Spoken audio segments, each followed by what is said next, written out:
pull that first board out, first board on this barn, and we're hoping that the floor doesn't go down with it and take us with it. The main portion of the barn that we're trying to get to is the core of it, the bigger beams, the hand-hewed beams versus the sawn beams. They're all worth money and they're all beautiful to look at and people will want to buy them, but the core of it is where the big money is.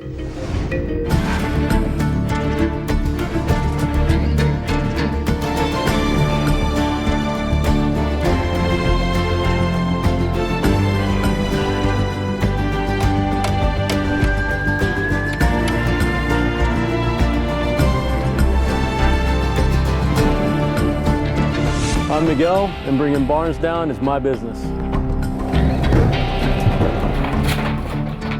My name is Lori. Miguel and I started this company because we think barns should have a second life. My name's Drew. Spent my whole life putting up new buildings. Now I get to tear down old ones. I'm Adam, and I tear stuff up. Trying to take out the floor and the joist that we dropped down earlier. Okay, right, but I'm asking, what are you doing? Where are you going? Stick this in there and try to pick up on it or push it down, whichever way goes more comfortable. Adam is always a pain in the ass. Always. You worry too much about I have to, man. What? I have to. Why? Because my name is on all this shit, that's why. Just because I used to be a dumbass don't mean I'm always a dumbass. He's worth his weight. My brother laughed and he said, worth his weight in what? Woo! She's down now. Whoa, whoa, whoa! Dude, look what you did. You just fucking tore the goddamn beam in half. I don't give two shits about what's in there. That's a whole fucking beam. That's 20 foot long. Now it's two 10-footers.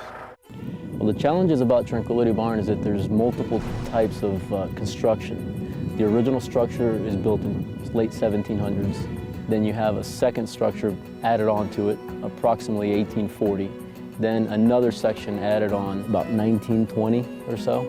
You have to read a lot of the different types of construction and know what you're doing, obviously.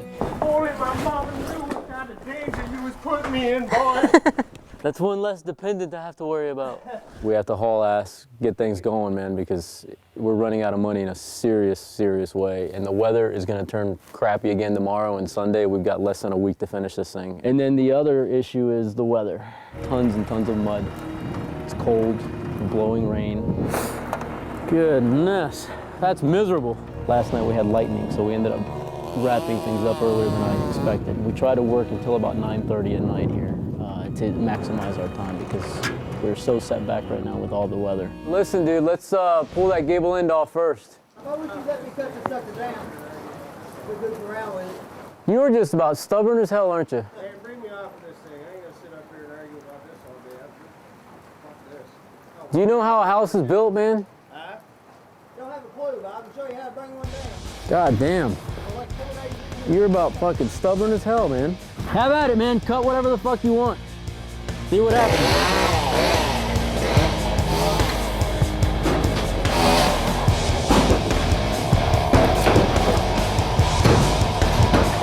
We've had a lot worse knockdown dragouts than that.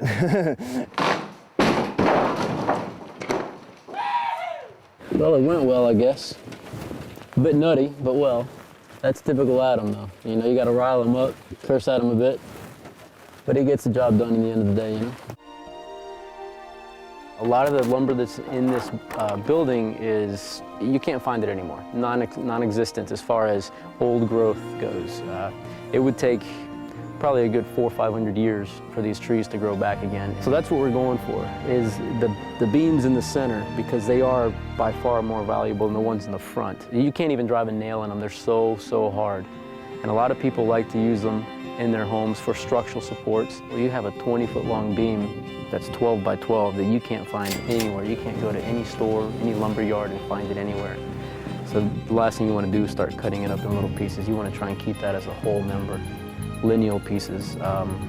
Anything with length, you can just keep it as a length. Very, very possible. $100 a board. These big wide ones like that, you just can't find them anywhere. I agree. I know exactly who wants it because they told me that they want 12-inch flooring. Oh yeah? Mm-hmm. Awesome. They are getting a picture right now. Thank God for modern technology.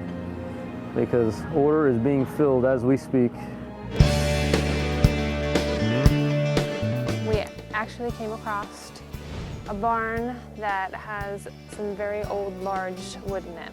Would you be interested in something like that? People pay premium for that. They want the history in their homes. We'll be able to get pretty good money for these beams. I'll go ahead and snap some pictures of them and email them over to you. I think we kind of underestimated the whole tear-off because we're just so far behind right now. I'm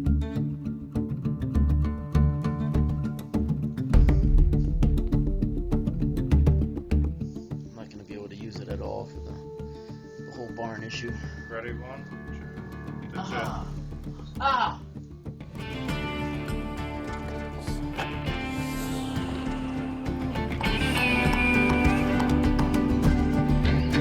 Oh, look at that. Wow, it's got something on it. It's got an old label on it. Old oil bottle from Newark, New Jersey.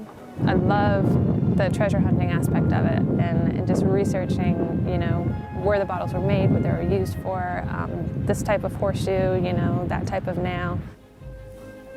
Just a bunch of little slides all the way around.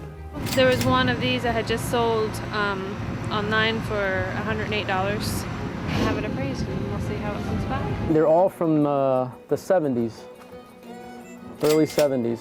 So I don't know how long this stuff's been in here, but somebody was having a good time in here with them. Whatever was in here before is going to have its aura here forever. I mean, the amount of history that's involved in this building, the amount of people that it took to build it and that have worked over the years, whether it be with the livestock or threshing the grain up top. There's just a lot of history here, and whoever buys the house that's going to be on this lot is going to have a lot of spiritual activity, I think.